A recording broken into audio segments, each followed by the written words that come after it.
Well, Teresa, here in Alabama, I'm seeing my first blooms of the year. Climbing Colette opened this morning, and it is a fragrant wonder. Oh, sounds beautiful. Now, is this early for you, or is this right on time? Well, I think it's a little bit early. We normally don't see our first blooms of the year until around the end of the month. But I've been so excited with this warm weather, and since we're all keeping our social distance, I went ahead and planted some vegetables in my square foot garden today. Oh, that sounds so fun. Well, here in Indiana, things are a bit different, but we're still gardening. Today we had snow and sleet outside, but I was busy potting up bare root roses for a society fundraiser. And I've been starting seeds in the potting shed. So once the precipitation stops, I'll get in the garden actually to plant some seeds, pea pods, and some lettuce. But for now, I was getting my hands in the dirt in the garage. Wow. Well, no matter where you are, our guest today is here to share some good information on a topic that's really important to every rose lover. Yes, today Stephen Scanniello joins us, and he's going to talk about some beautiful things, and then he's going to talk about some not so beautiful things. First, he'll talk about two beautiful rose gardens, the Peggy Rockefeller Garden in New York and the Elizabeth Park Rose Garden in Hartford, Connecticut. There's beautiful things going on there, but there's also some horrible Rose Rosette disease. I'm sure many of you might be experiencing that too. So Stephen's going to take us inside his experience in these two large gardens and what they're seeing and what they're doing, and he'll give us some tips on what to do if you find Rose Rosette in your garden. Y'all stay with us. The Rose Chat podcast starts now. It's time for the Rose Chat Podcast, a podcast dedicated to celebrating the world's most beloved flower, the rose.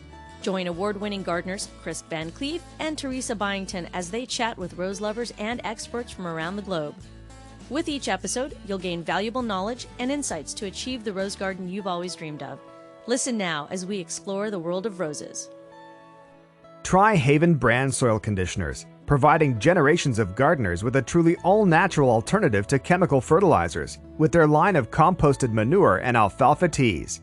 Easy to brew and use on all indoor and outdoor plants. Find them online at manuretea.com. Hey, Stephen, welcome back to Rose Chat. Thank you, Teresa. It's always a pleasure. Now, Stephen, you're a busy guy.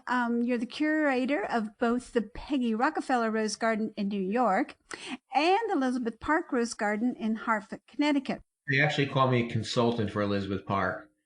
The world isn't big enough for two curators within that distance.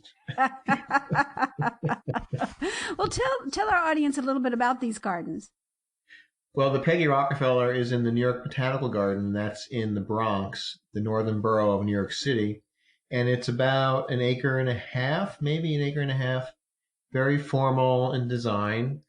And its focus is mainly, its big focus, which is very important, is that we have roses that require less spraying. We have gone through lots and lots of hybrids, lots of cultivars in search of roses that can withstand our humidity and heat in the summer and not be horribly ridden with black spot. Black spot is there, but not as bad as it used to be. So we've gotten rid of a lot of old-time favorites like Peace and Tiffany. So it's a very formal fenced-in garden with a metal lattice. It's really pretty. And the other garden is in Elizabeth Park, which is a public park. The Rose Garden's on the West Hartford side. And there are no gates. It's never closed. It's always open. And it's a 2.5-acre rose garden that is the oldest public rose garden in the country. The Peggy Rockefeller was first established in 1916 or so. It went under for a while, and then they redid it in the 80s. But the Elizabeth Park Rose Garden was first started in 1904, and then it was added on in 1930s. So it's still here in its original form. It's 2.5 acres.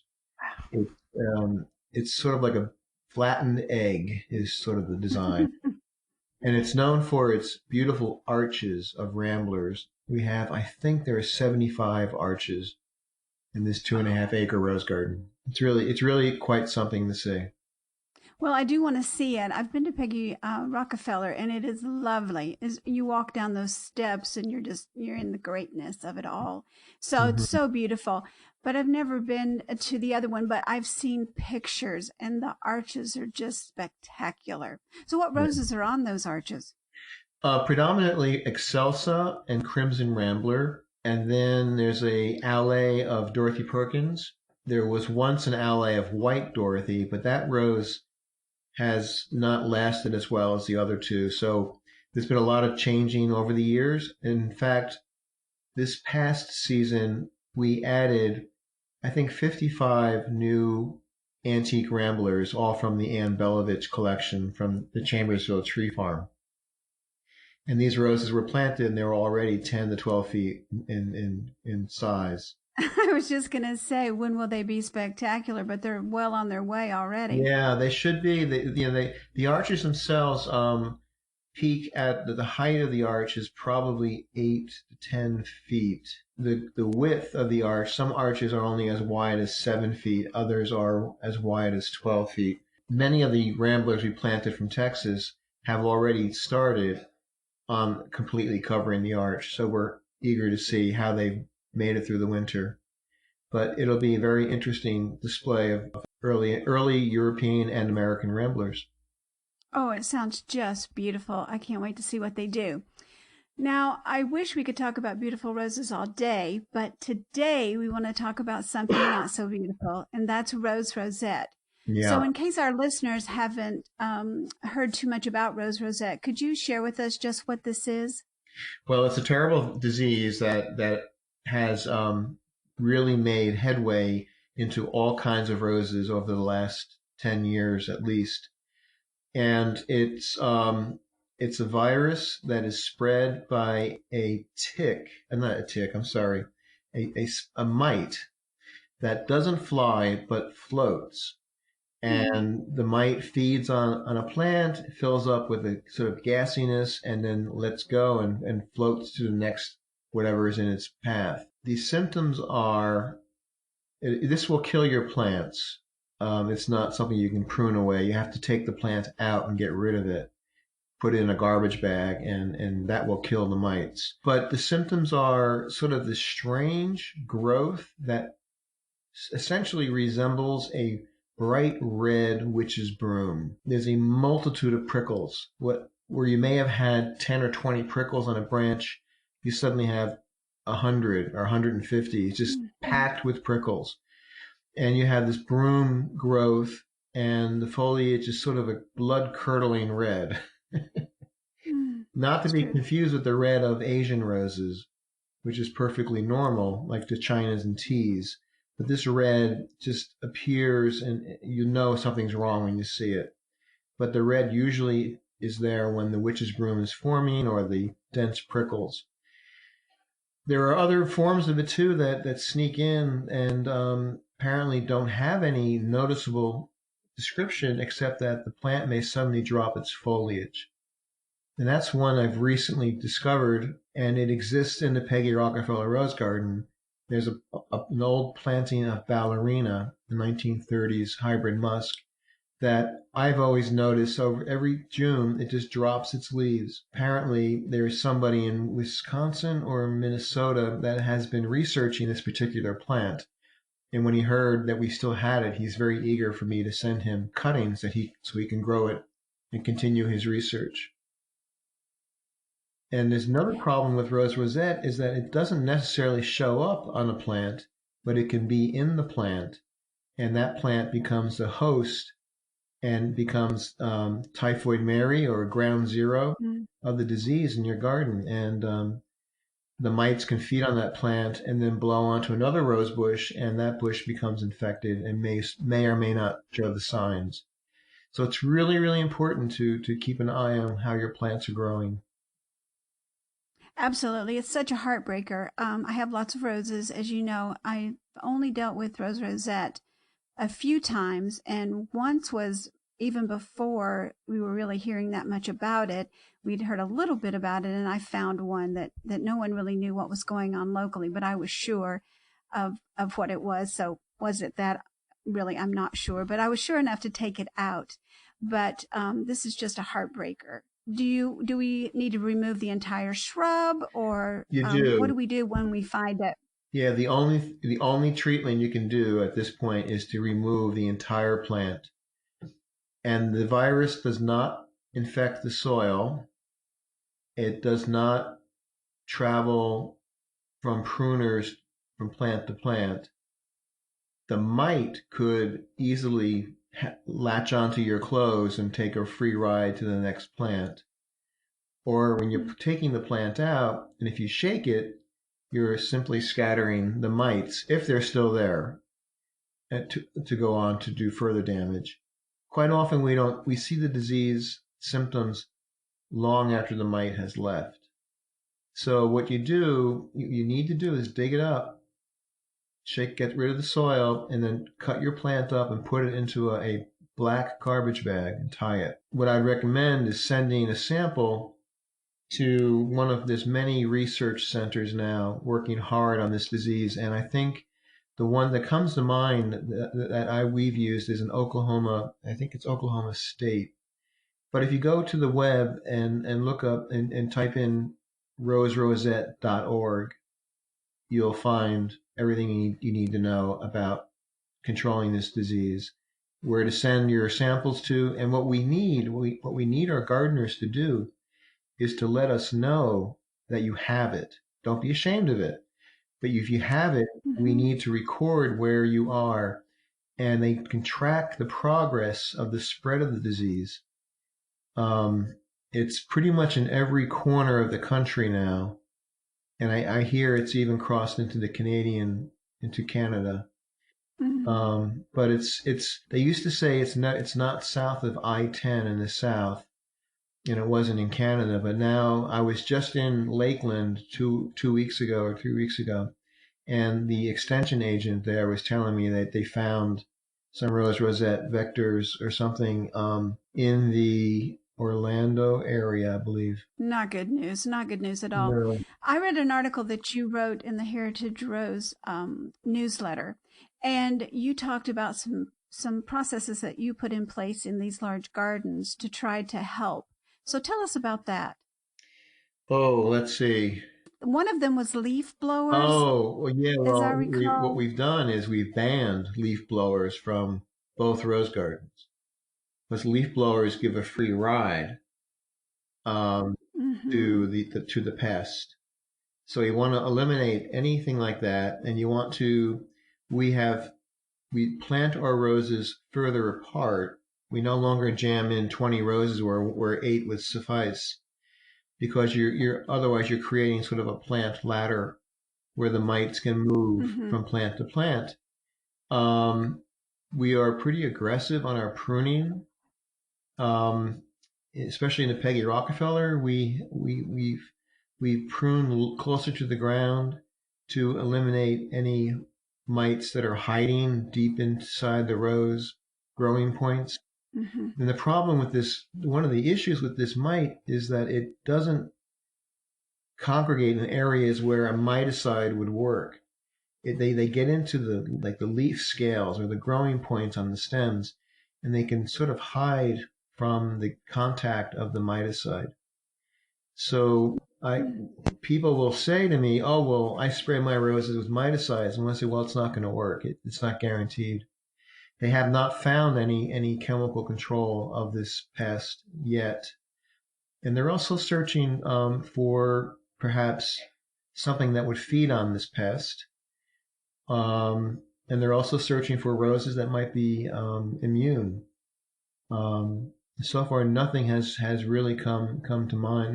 Nothing has shown up yet, but they're working on it really hard. Oh, if we could find something that feast on this pest, wouldn't we be in business? Oh, wouldn't we ever?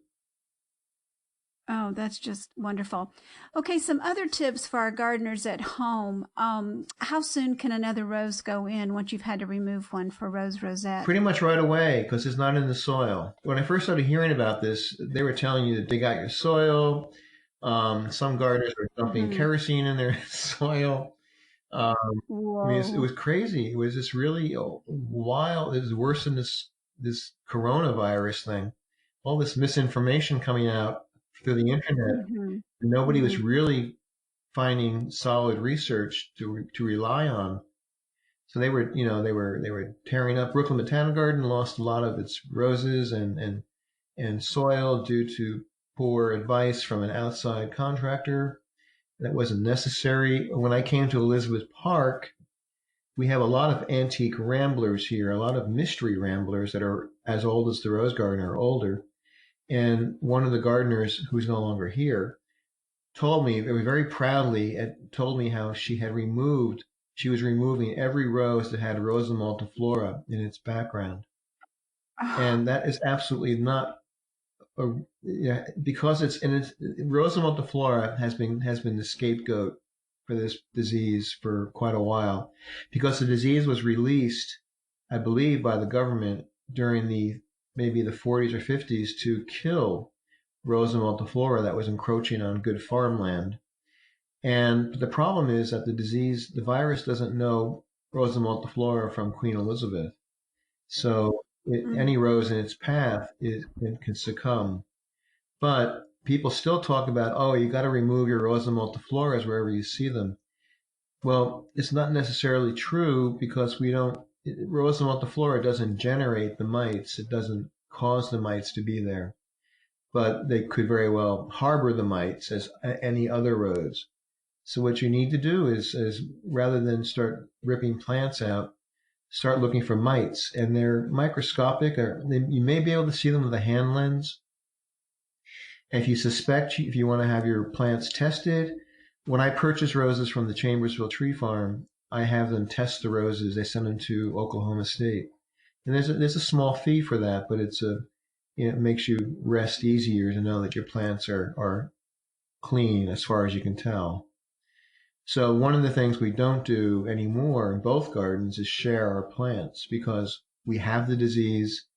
We're controlling it by taking out the plants when we see it. And sometimes it is a heartbreak when an entire arch has to be denuded because it's infected. Or my treasured Belfield rose at Peggy Rockefeller, which I nurtured for years to be in full, beautiful bloom in a pot, was stricken with it. And worse than that, we found some roses that showed no signs of it, but when we tested them, they were infected. So what you also have to do when you find it in your garden, look at the plants immediately around the plant that's infected. So you dig up the plant that's infected, put in a garbage bag, watch the other plants for any symptoms. They may or may not come down with it. You talk about these arches, and I'm envisioning the big project it is to take these down. And I too have some very large roses, and I'm thinking if I look out there one day and see Rose Rosette, do you have any tips on getting these big, massive things out safely so that we're not spreading the mites? That's a good question.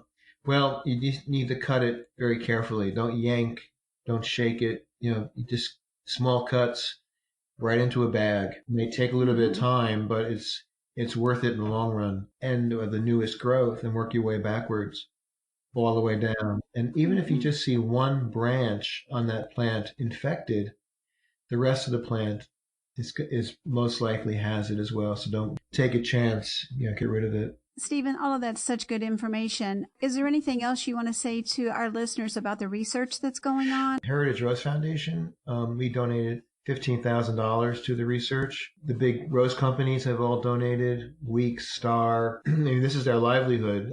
So there's a lot of, and you can donate too. If you go to the website, I believe there's a button for donating for the research. They're funded.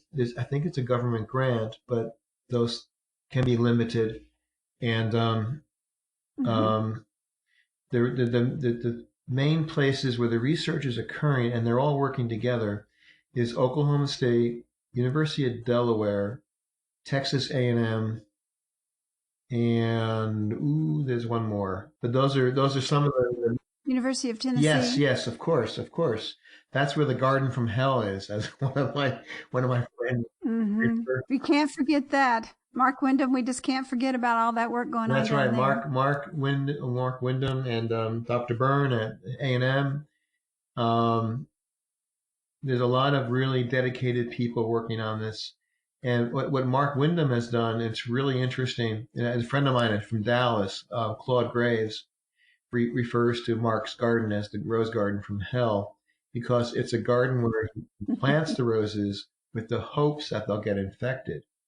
So they use leaf blowers. They use everything you shouldn't be doing. They put infected plants in with these plants, and they watch to see if certain cultivars are more resilient than others, or resistant. And so far, there have been a few hopeful. There's been some talk about our native rose, Rose Rosette, the prairie rose. It's a possible candidate for immunity. And I have a rose that is a hybrid, and I couldn't even try to pronounce its name, but I think it's 2 words, and it's from the former Czechoslovakia. And I think it's SVRECYRX. It's something really strange thing like that. I don't even know where to start looking to find the name, but that is one that is possibly resistant. And it's probably on the website. And I planted one in both gardens to see how it fares. You're sending them to a sudden death. Well, Stephen, our time is coming to an end, but we sure appreciate all that you do for the world of roses. You do lots of beautiful things. You do the difficult work with the Rose Rosette. You're out pruning all over the place. Every time I get on social media, I see you're heading somewhere, either with a box of roses or your pruning shears, or just to tell stories. And no one tells rose stories quite like Thank you. I enjoy it very much, and I've been pruning most of the day, and I'll be pruning all day tomorrow up in Elizabeth Park. We're having an amazing spring, no winter. So the first time in my memory that the roses haven't died to the ground. So it's a lot more challenging to prune. Hey, we got this. Watch out. Well, friends, we hope you're enjoying every minute of this season. It's exciting for rose lovers, and we hope you're enjoying our podcast. If you do, please share them with others, especially this one. There's so much good information here. We appreciate you listening, and happy gardening from your friends at Rose Chat. You've been listening to the Rose Chat podcast with Chris Van Cleve and Teresa Byington, expert rose gardeners who want to help you achieve the rose garden of your dreams. Don't miss an episode. Listen anytime on our website at rosechatpodcast.com, or listen on the go via the Rose Chat app on iTunes and Stitcher Radio. Share this podcast with your social networks and join us on Facebook, Twitter, and Instagram by using the hashtag RoseChat. Join us next time for another edition of the Rose Chat podcast. The Rose Chat podcast is a production of the Rose Chat Media Group, Birmingham, Alabama.